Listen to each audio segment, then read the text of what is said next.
Hey, the following presentation I recorded at TRE, and the speakers were Kofuza and Tommy Rons. They also did the presentation last year, which I have a video on if you'd like to see the first part. But basically, they're showing how to maximize your social media benefits for your store, or if you're a YouTuber or another influencer, how to best use social media and get the most out of it. They really go over Instagram, YouTube. Hope you enjoy it. Thanks everybody for coming. Today we're going to talk about maximizing social media with a focus on run specialty, given the nature of the conference here. But I do see a lot of YouTubers here, Instagrammers out here. For a lot of you guys, I feel like this might be a little bit remedial. So what we're going to do today is we have a set of slides that we're going to go through, go over some basic concepts, make sure we're all kind of on the same ground, keeping in mind that I do see a lot of familiar faces from last year. And then we'll have plenty of time for Q&A. There's a mic up front, and then we can get into like a little bit more specific in terms of what you guys are really trying to accomplish with your social media. For today, what we're trying to do is kind of lay out what your goals are going to be with social media. Why are you doing it? What are the sources of your content going to be? Which is something that we kind of went over last time a little bit. Who are the main characters and how do I create content? So we're going to get into some nuts and bolts and tactics in terms of creating some material here. So I feel like the goals, when I think about how social media works from like a run specialty perspective, or someone that's in the running industry, is that you want to meet people where they are. And so that's the reason why you want to be there. We want to be able to talk to our existing customers, like the core people who are already coming into the store, who already know us, but we also want to meet them when they're not in the store and when they are already thinking about running. But we also want to be part of the running community, just like Run Specialty is the hub of the running community in real life. You want to be able to replicate that in the other areas where your runners already live, which is in those virtual spaces, in those virtual communities. And while like growing like subscriber counts and growing followers is not really the goal, we're not really trying to go viral here, that's not really the kind of stuff that Tommy and I make. Some of that stuff may happen along the way, but that's not really the goal. Again, the goal is meet customers where they are. You don't need to have a million followers necessarily to have a successful flow of traffic coming into the store or coming in through your e-commerce channels from their social media work. You just need to have a good core of people who are familiar with you, who are loyal to you, and who understand what you're trying to do. And if you're doing all those things, increase follower counts, increase subscribers, and every once in a while going viral or having something hit a little bit bigger than the rest of your stuff will probably happen along the way. And then for material, we'll kind of push through some of these slides because they're just like touching bases on like what material can you use or what can you use for content. So obviously a lot of people in here have stores, so really in-store sales, new shoe drops, which we've, every retail store has like a new shoe that shows up that's exciting or that it may be meaningful to your fan base or to your customer base. And then seasonal pushes, things like when a shoe drops that's like dedicated towards a certain season and things like that. Group runs, which we all know, as Fuzi said, a lot of these stores are like community hubs, and a lot of the run clubs start their runs out of those shops, so it's an easy grab to get some content around those group runs. And then some of you even have like elite or professional teams, so obviously to highlight things that they're doing and announcements and things like that. Brand activations are always fun for everybody, so make sure that you've got your phone or camera or whatever ready to grab content around those moments as well. And then races, you may not be putting on races yourself as a company, but races happen in the area, so you might as well tap into what your customers are excited about to make sure that you can capitalize on that content and make sure that the community knows that you're a part of it and supporting it. And then for each one, we just got a couple quick grabs of some content or from some accounts that have done a pretty good job at that. So for in-store sales, that's a picture of a group of people, but whenever there's, some of your customers may not feel comfortable being on camera, but you can always just use other teammates or other associates that you're working with to kind of play that role of someone, interacting in that moment. And actually, if you think about it, some of the people that are coming to your shop would not mind at all to be on your Instagram. Just make sure they sign a waiver or whatever it is. But yeah, in-store sales is always a good way to catch the energy and the feel of the community and the support that your community has for you as a store. And then a new product drops. That's always a fun way to kind of flex your creativity a little bit. You know, either take a picture of a shoe and just say, hey, come grab this new blah blah blah. Or there's other ways where you can kind of do more like photo shoots if you hire a photographer or someone in your organization has a decent camera or a cell phone, which we'll talk about as well. It's easy to kind of set up one of those type of shoots that looks a little more professional to make sure that you can kind of highlight those items. And then obviously the seasonal pushes like the winter's coming and all that stuff. Fun ways to kind of grab some content around those seasonal pushes. And then the run group. We've all seen the big run group pictures, whether it's even 5 people in the middle of winter. That's always fun to see as well. But make sure you have that camera out to catch those moments when people are at your store, gathering to do a group run, because it's an easy way. Like whenever I see myself on camera, my friends know I like to see myself or hear myself talk.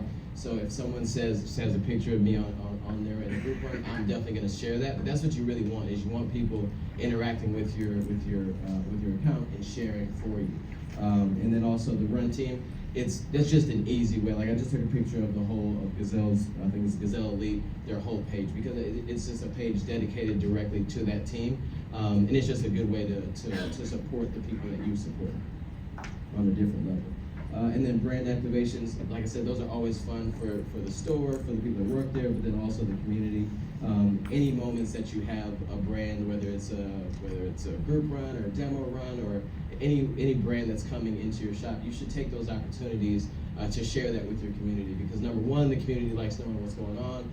You kind of want to establish that like FOMO, like, oh my gosh, like I can't believe I missed this brand being there. It's one of my favorite brands. But then also the brand itself is obviously going to appreciate you helping them do their job in that collaborative effort, because we're all here together to do this, retail meets brand and do this thing and grow our accounts and then grow obviously money in the bank. And then demo runs. Every time you get a chance, just make sure that you capture those moments. And then material, the bid pickups. Show of hands, who does any like packet or bid pickups in their shops? Those moments should absolutely be caught. People are so excited. Like as a creator, like that's one of the things that we all do is when we're going to a race, we make sure that someone else, we don't even know, a stranger, can you hold my phone and get this video while I grab my bib? That's a pinnacle and epic moment for a lot of people. So make sure like you're helping them capture those moments. And if they don't care, then obviously it's an easy way to share that you're supporting someone's first marathon or whatever it is. Take those moments to like really tell a story with the people that are pulling up to your shop. And that makes them, if the first time they've ever been there was to pick up a packet for a race, they may come back because of the way that you treated them in that moment. And then race week promos. If you may not, like I said earlier, you may not be putting on the race yourself, but if you have events like group runs or the packet pickup or whatever it is, it's kind of around that race, around that marathon weekend, there's a perfect opportunity to share that with your community so they know what's going on. Like, oh, I don't have to go to this shakeout run across town. I can go to my store, the one I've always gone to, or someone that's looking for a shakeout run or looking to figure out where the bid pickup is. Use those opportunities to share what you're doing in the store that week. Yeah, and I think that another way to add on that is like, if your run store is putting on a cheer squad, or you're getting out there and supporting other runners, even in a more informal way, you're just getting out there and cheering everyone on. I think that's also a potential source of content where you could show people that you're a part of the community too. You're out there supporting all the other runners, and again, it's just like a fun and comfortable environment for people that might want to say, okay, I've seen these faces, I've seen this account. It's like multiple little positive touches to add to a sense of familiarity, and I might want to go and try out that story. And just to jump back in though too, like the more of these different stories you tell, the less it feels like to me as a consumer that you're selling to me. Like if the only thing you post is shoe drops, then it's like, okay, yeah, you guys have shoes. But if you're sharing those other moments in the store that make it more personal, that make that, because you all care about the communities that you exist in, so why not highlight those and sprinkle that in? Because I mean, you started stores to obviously run a business, but you also are there to support the community. So make sure that shows on your social feed that you really do care about the community, and also you care about having high level product in your store. Yeah, and I think that kind of goes into a conversation Tommy and I were having with some people out before we came into the session here today. And it's like, how do you take that kind of like business account and turn it into something that's useful for people other than as a way of finding some sort of online type of catalog? And so like what you really want to be doing is providing that sense of value, that sense of like, I am contributing to the running community, to the run experience, both during the run and also when you're not on the run, when you're trying to just enjoy images and thoughts about running. When you want to obsess about this thing that you love all the time and you're not actually running, what do you want to think about? You want to think about enjoyable content. You could be a source of that because you're already at the center of it physically, and so now you can just be at the center of it digitally as well. And so that's where I feel like a lot of these kinds of ideas of avoid directly trying to overtly sell all the time. It's kind of that idea where you give, and every once in a while say, oh, by the way, we do sell shoes. You know, I think it's the idea that like we're just another place where runners gather, and it's also a convenient place to buy stuff, you know, that you need, whether it's shoes, socks, apparel, or the replaceable consumables, like your drink mixes and like your gels and things like that. And I think a way that you help establish that you are that source, that hub, both digitally and physically, is by making sure you're introducing your main character. So who's telling these stories? What's the POV that these stories are being conveyed to the potential audience that you're trying to bring in? And I think there's one is the biggest main character, I think, is the store itself. If you're running a store account, is you want to make the space seem familiar. You want it to be someplace that when a person goes in for the first time, they kind of know what to expect. And I think that's one of the real big benefits of it, is that you can show, like, do you have a treadmill where you can try a shoe on? Do you have the foot scanner for if you need to have an insole put into your shoe? That's an aftermarket piece. Or do you have one of those areas in your store where you can have extensive try-on experiences, whether it comes to sports bras or half tights, or whatever it is, things that are really difficult to kind of buy online if you're not familiar with where to start. Like if you have those kinds of things available to your store, like make sure that those become a part of your storytelling. It doesn't have to be like, today we're gonna talk about the treadmill, but that's one of those things that you can kind of weave into your story to make sure that people know that that's something that exists. And trying a shoe on doesn't have to just be kind of like pushing your thumb at the front of the toes to make sure it fits. So the store is a really big main character here. But also the team, the people that are gonna be there, the people that are gonna greet those potential new customers, and those new customers and returning customers every time they come in, those should be familiar faces as well. So for those people on your team who are willing to be in front of the camera and talk about a shoe, or who they would recommend it to and who they might not recommend it to, those kinds of sources of expertise, make sure that they're familiar. So that way when someone is coming into the store for the first time, they're not just looking at it as like someone that knows a lot about running and they've probably been running their whole life is gonna just lecture me for a little while and tell me what shoe I get, rather than work with me on how to find the right shoe. Like they know that, all right, this person, I like the way that this person kind of talks, I like the way that they relate to new runners or experienced runners, and they kind of know what to expect from the interaction. So the team is gonna be a critically important part of the main character of the storytelling for whatever kind of social media channel you're operating. And I think that could be a little underestimated, like how, because I started running when I was 33, and a lot of the people that probably own stores or work in running shops probably, like you said, have been running for quite some time. So walking into a running store wouldn't be very intimidating to the typical person that works in this industry. But for somebody that's coming into it new and fresh and like really like probably wearing the wrong shoes, for when they get a stress fracture at the beginning of the run, I'm not traumatized. But it's like that's a moment where you need to, being able to see an account over and over and kind of feel like, at least when I walk in here, I'll probably see a couple people that I've seen before, or at least I'll see that one corner where they always do that one video that they do that I like, that I first saw. So walking into a place that's super unfamiliar and there's something there that keeps me there for a moment, enough to have your team like wow me with the customer service that you all offer. I think it's super important to remember that like the person coming in may be very new to all of this. So breaking down that barrier by covering all these bases is huge and can help keep people coming into the store and staying in. And I think that the next part of that is like making sure that the running community that gathers at your store is also part of that storytelling as well. because you want to make sure that people see that it's not just me trying to get drawn into the store. This is where runners go. So if I want to do runner things and be like runners and do what runners do, then I should go where the runners are going. Seems like a welcoming place. The people there seem nice. There's a lot of regulars, but sometimes there's new faces. The running community that gathers at your store, that is already gathering at your store, should become a part of the regular storytelling as well.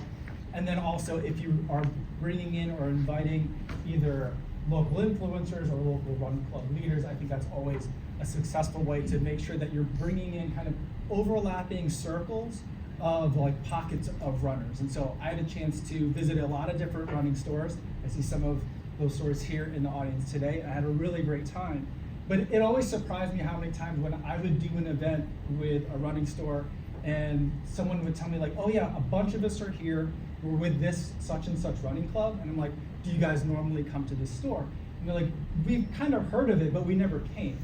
And there wasn't a real reason, except there wasn't ever a real reason. And so like having these things that kind of slightly expand your boundary of where the people that you're normally talking to is going to be really important to bring in new people who have no reason to not shop at your store, to not enjoy the services that your stores are already offering, except no one in their circle has been there yet. And so you can start creating those opportunities to introduce yourself to communities that you might not be currently reaching, even though they're dedicated runners and are buying stuff regularly from somewhere else. I mean, I don't want you to leave this slide yet. I just would like for everybody to notice on the last picture, that's me. I finished the Berlin Marathon, and I was standing next to a guy that just walked out.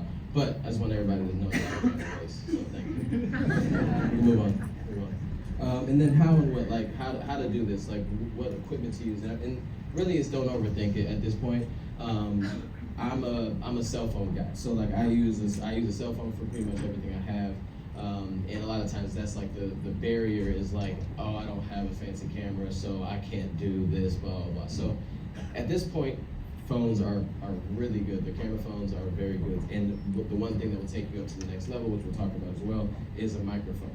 So make sure, because if you're in a shop or in a store, it can be a little cavernous, so you want to make sure that you have a microphone and then have the software to fix and edit the videos if you're not doing like a one-take-home type situation. And then content type, you want to have photos or graphics, video reels, and then or some of the trends that we'll talk about in a little bit as well. And for equipment, like as you can see here, a lot of the people that we follow use phones to make the content that has them have hundreds of thousands of followers, you know, so having a phone and just going with an iPhone or an Android or whatever it is definitely enough at this point. No one's looking at like, wow, they really need a better camera on this, unless you like have an iPhone 5 or whatever, and I'm not sure why you do if you do. So get a new phone, and then get a new phone, and then that should be a good start for there. But then I think if I could jump in real quick though. Okay, yeah. Is that like, so today Tommy and I did a takeover on the TRE socials on the Instagram account, and some of the content that we did was on a camera and some of it we did was on a phone for some of the stories that we put out. And I feel like as long as you have good audio to go with it, and Tommy will get into the microphones and the audio, like I feel like the differences in the quality of the image, I think some people will notice it, but I don't think it distracts or stops you from telling the story. And one of the things that I tell people that are trying to get better at social media is it's like the advice is very similar to what I give to people who are just learning to run. Use what you have already. Don't let not having stuff be a barrier for you to start trying things. Try things first, then see where some of the limitations are, and then we're like, all right, I really feel like I'm limited by the quality of the camera here. Then you can bump up to a different camera, but for now, like most people have more than enough in their pocket to be able to start meaningfully connecting with your current customers and the potential customers that are in your area. Appreciate you. Thanks for that, Adam. Yeah, so for phones, one quick tip for phones. I saw a video the other day that was like from a really dope event, but half of the person's videos, they did not wipe off the lens of the camera or on your camera phone, like literally just wipe it off with your shirt before you shoot any video, because that's the last thing you want is like a really good video and then it just looks weird, and then you don't like it as much, or people kind of notice it. So just take that quick second to wipe off your lenses.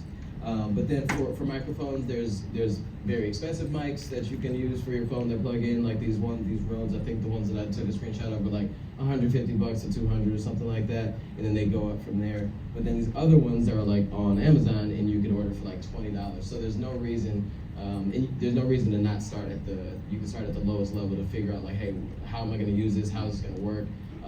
I'm the type that would buy like everything super expensive and then never do it anyway. So you might as well just start with what you have, throw in the $20 microphones, and then just start the process. And as you get better at it, as you get good at it, as you see it's like you're starting to feel good about it, then you can start to upgrade, unless you just like spend money.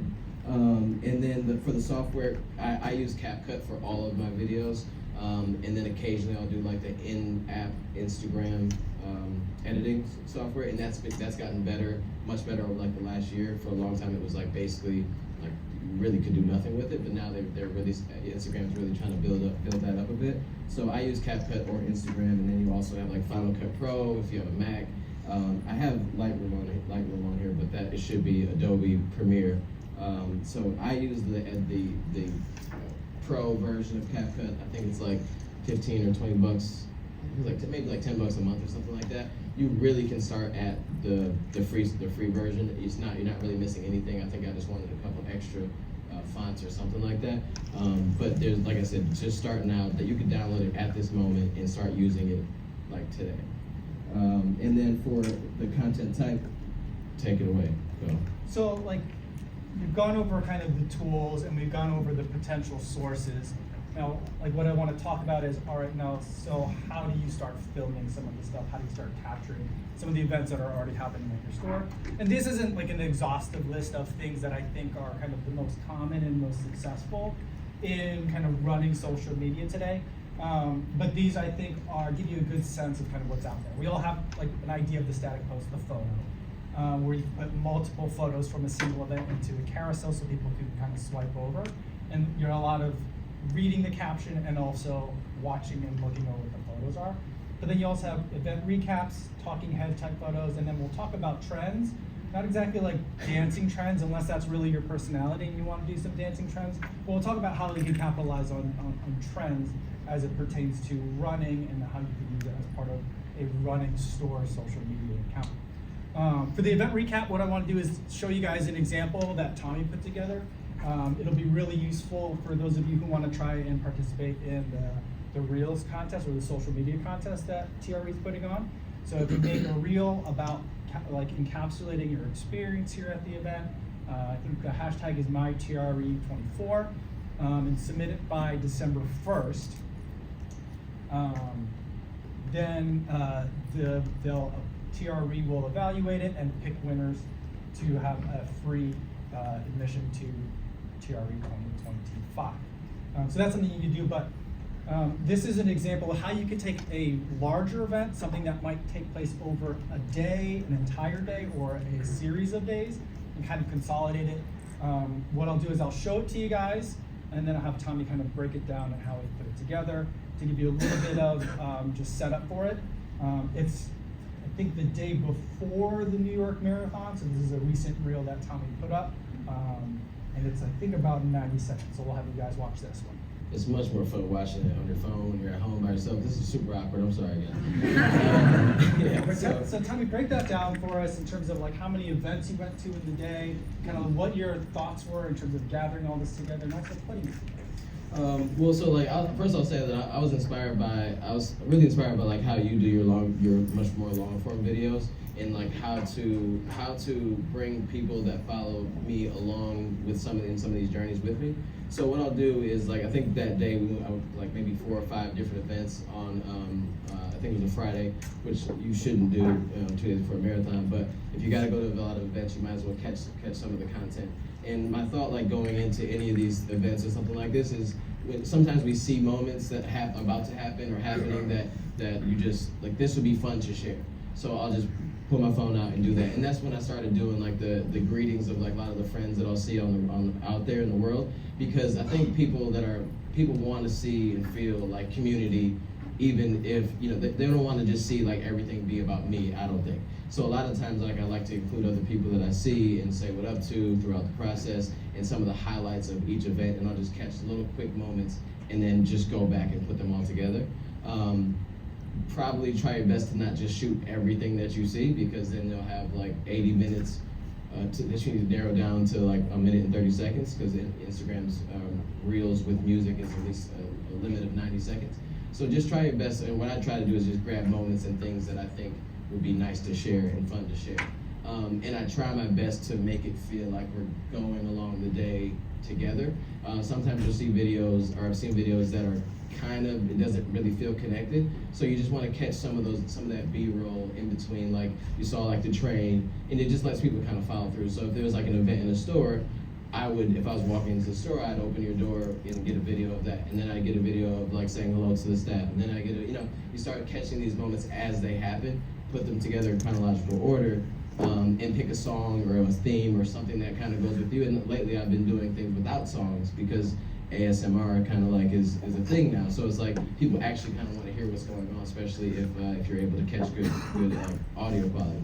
So catch things as they happen, and then just put it together, because it may seem kind of mundane and trivial to you, but somebody watching it will be like, wow, like that was a really great event at this store, and that was a really great day that Tommy had in New York. So just catch things as you can, catch those interactions with customers and people, and I think it all comes together to be a decent little reel. Yeah, I mean, what I saw from that was a lot of happy emotion. And so that's like the main thing that I got from it. And I think that the main thing that people will connect with is those moments of delight, those moments of happiness when you see a friend you haven't seen in a while. When you see your runner, then you finally spot them and you've been waiting for them and you've been tracking them on the app, on the tracker, and they're finally here. Like, those are the kinds of things that I really love to capture on film.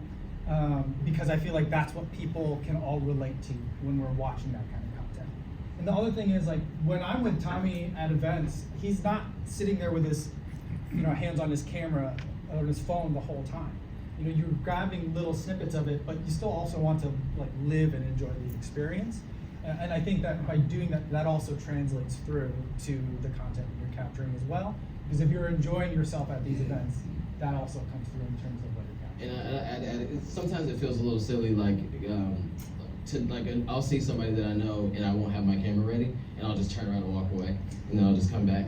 Like, it seems silly, but like in that moment of your store, if you see something happen in your store and you are about to happen in your store and you're trying to like fumble to get your phone, sometimes like you can recreate those moments, because if it's important, take that time to catch that moment, or at least try to remanufacture that moment, just to share it, because like you said, like people want to connect, people want to see some of these things happen. So it may seem silly, but it's worth it to the person that's watching that didn't know that awkward moment happened. Well, not even. The next type of content that I would talk about is something that's a little bit more narration based. So what we saw with the kind of event recap, which you can add narration to an event recap, but with 60 seconds, it tends to get pretty difficult to talk about an entire day or an entire marathon weekend. But talking head stuff, I think, is going to be really important, especially in the running retail space, because it really showcases your ability to be a source of authority. And also it builds that rapport with the audience. So I'm going to show you guys a clip from a guy that does sports marketing. I'm a big fan of what he's been doing. And it also ties in with the idea of like collaborating with local run group, either leaders or local influencers. So we'll take a look at this, and then we can kind of like dissect a little bit how he's putting all this together. Marketing strategy that they don't get enough credit for. And they couple it with a traditional marketing strategy of most big brands, and together it's a winning formula. So there's some local ambassadors, including my buddy Dean Zhu there, and they feature them prominently in their store along with their national ambassadors. And they usually put one big image of a local ambassador, usually a yoga instructor or a fitness instructor, in front of local monuments that make sense. That's the Calatrava Bridge. I'm here in Dallas. That's Reunion Tower there. And it makes a local audience feel much more connected to a national, or in this case, a global brand. And now a bunch of brands are now doing this. At Nike, we started to try to do this, call it the hyper-local aspect, where they're going to try to bring in local elements.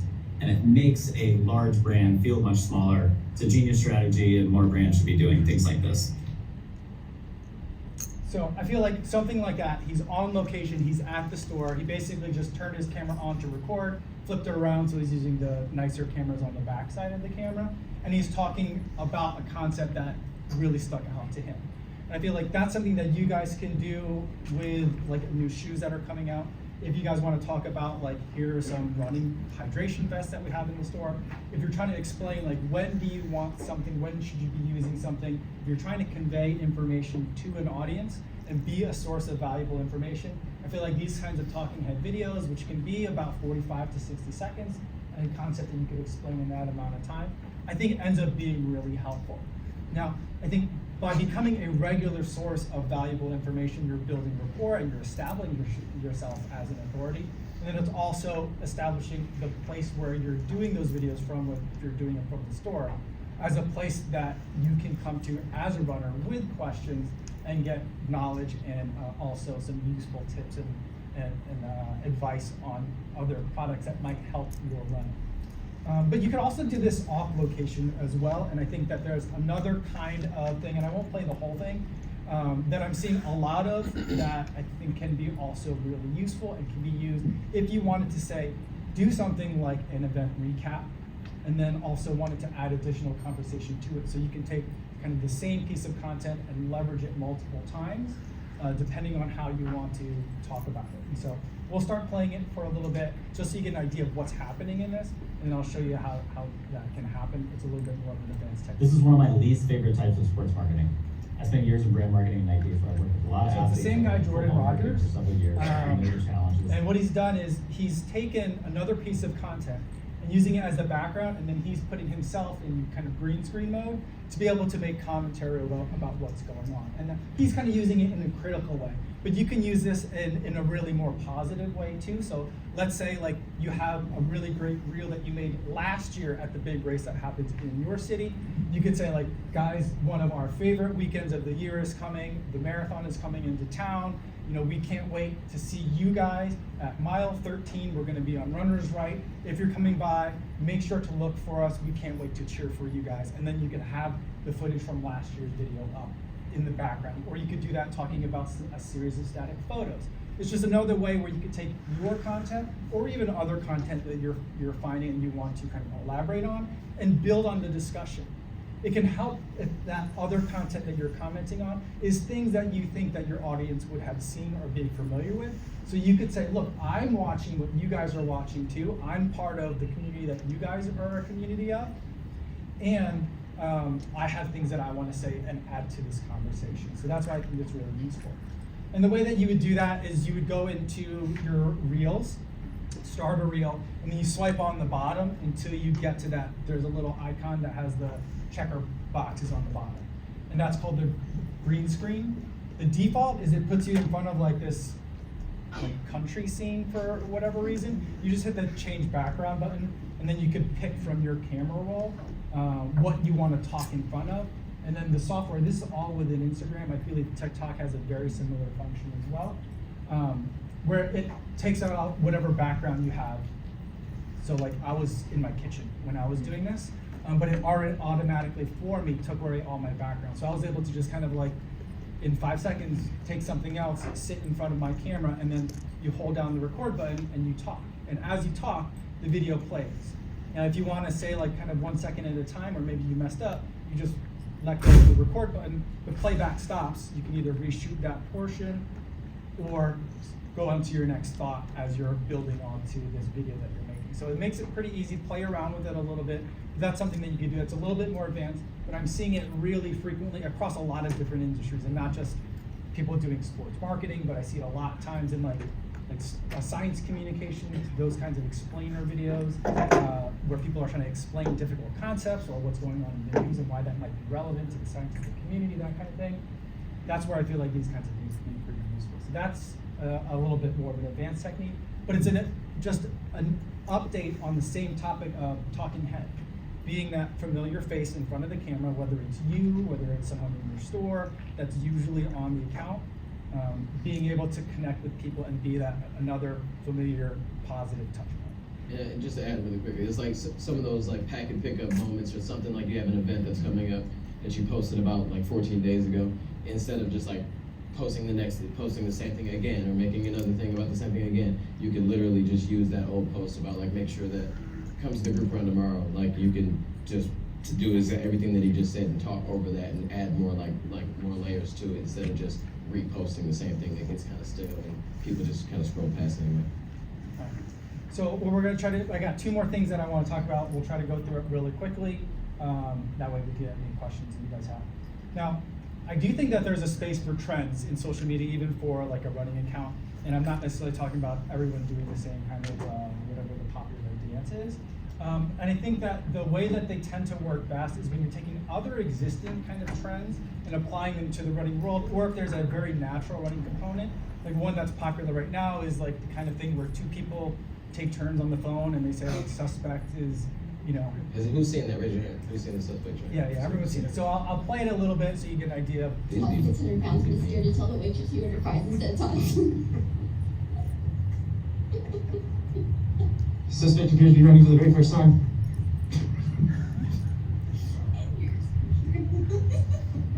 Suspect remembers random sports facts but can't remember his children's middle name. It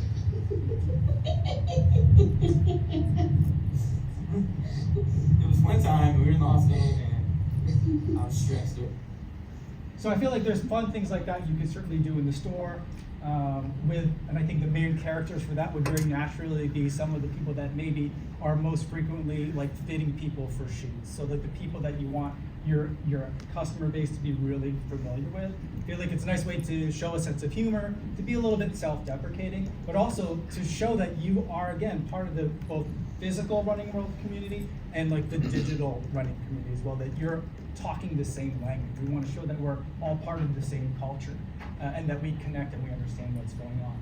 And so something like that is something that's kind of relatively easy to kind of like execute.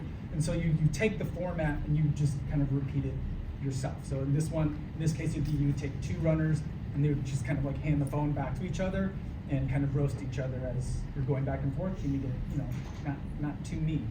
And so that's how you put that together. But there's other kinds of trends, and it kind of lends itself to like trending audio that I think is a little bit more complex, but does kind of the same thing, where you're talking about like, I get the trends that you guys get, we think it's funny, and we're gonna do our version here, maybe like running store version of the existing trend. And again, I think this works best when you take like a trend that may have started somewhere else and then transitions into like an endurance or a running world. And so I'll play this one, it's really fast, and we can talk about it quickly. Like you're just here for the zip line. What? So it's like, that's something that has been going around where people have been using it in all sorts of different work contexts, but LA Triathlete used it for like someone that's really enjoying the fact that Martin is like the race sponsor for this particular race. And again, it's doing that thing where you're showing that I get the jokes that you get. We're in the same community, we're all laughing at the same things. And so the way that I would typically work with trending audio in that sense is if you find something that you think either is working in the running space and you want to make your own running store version of it, you hit that icon in the lower right that tells you about the sound that's being used there. And then I usually save it. You can hit the use audio button and start doing something with it right away. But anytime I see something that's like funny or like a sound that I want to use later, I save it so I have kind of like a list, a backlog of sounds that I want to use. So that way when I'm like, oh, I think this would really work for this situation, I can kind of remember that and just I have it all in one spot. And then when you go to make that content and you look for music, you hit the save button and you can find it in the original audio. Because a lot of those snippets are kind of like someone has recorded something like 5-10 seconds from a movie or a TV show or something like that. And so that's not going to be like a song, which is where music would be. It's rather it's going to be in that original audio section. And I feel like for me, that's kind of how I would use trending audio from a business social media account. I'm not exactly sure how things work on like TikTok and Facebook or in YouTube Shorts. I think it works pretty similarly.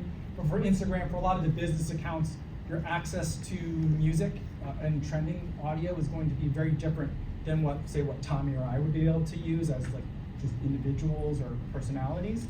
And so I feel like using these kinds of sounds as a way that you can participate in trending audio even though like using things like very popular trending music might be a little bit more difficult. And so I think if you're going to use music, I would say using the music that's available on Instagram can be tricky because of the copyright issues and you being a business account.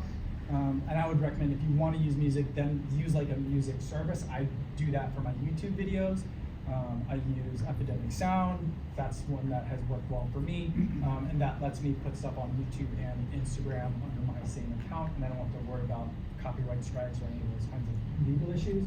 But for these trending audience, I think that this is going to be a little bit safer ground for our business accounts to be able to use and participate on those cultural touchstone types of movies.